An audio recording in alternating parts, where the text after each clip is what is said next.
পরমাণু অস্ত্রের সক্ষমতা এবং পরিধি বাড়ানোর প্রতিযোগিতা চালাচ্ছে ইরানের পারমাণবিক কর্মসূচির বিরুদ্ধে সরব হওয়া যুক্তরাষ্ট্র, ইসরায়েল সহ বিভিন্ন দেশ।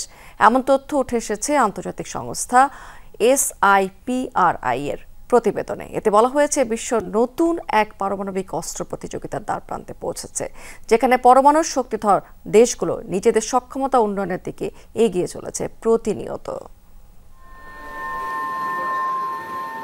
ইরানের পরমাণু অস্ত্রের সক্ষমতার বিরুদ্ধে দীর্ঘদিন ধরেই সরব ইসরায়েল, যুক্তরাষ্ট্রসহ পশ্চিমা বিভিন্ন দেশ। অথচ গেল কয়েক বছর ধরে নিজেদের পরমাণু অস্ত্রের সক্ষমতা এবং ভাণ্ডারের পরিধি বাড়িয়েছে এসব দেশ। এমন তথ্য উঠে এসেছে আন্তর্জাতিক সংস্থা স্টকহোম ইন্টারন্যাশনাল পিস রিসার্চ ইনস্টিটিউটের বাৎসরিক প্রতিবেদনে। বিশ্বজুড়ে চলা সামরিক সংঘাত, অস্ত্র বাণিজ্য ও সামরিক ব্যয়ের সাম্প্রতিক তথ্য উপস্থাপন করা হয় এ প্রতিবেদনে।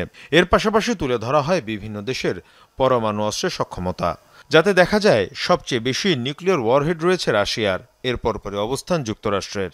ইসরায়েলের সমর ভাণ্ডারেও রয়েছে 90টি পরমাণু অস্ত্র। চলতি বছরের প্রতিবেদনে বিশেষ গুরুত্ব দেওয়া হয়েছে পারমাণবিক অস্ত্রের প্রতিযোগিতাকে। SIPRI বলছে, যুক্তরাষ্ট্র, রাশিয়া, ব্রিটেন, ফ্রান্স, চীন, ভারত, পাকিস্তান, উত্তর কোরিয়া এবং ইসরায়েলের মধ্যে বেড়েই চলেছে প্রতিযোগিতা।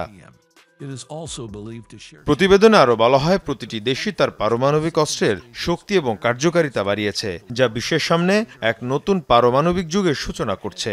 এর মধ্যে ভারত দূরপাল্লার পরমাণু ক্ষেপণাস্ত্র উন্নয়নে যোগ দিয়েছে। একই চিত্র চীন, উত্তর কোরিয়া এবং পাকিস্তানের ক্ষেত্রেও। এদিকে ব্রিটেন তাদের নিউক্লিয়ার ওয়ারহেডের সংখ্যা 225 থেকে 260-এ উন্নীত করেছে, তৈরি করছে পারমাণবিক ক্ষমতা সম্পন্ন সাবমেরিন। একই চিত্র ফ্রান্সেও।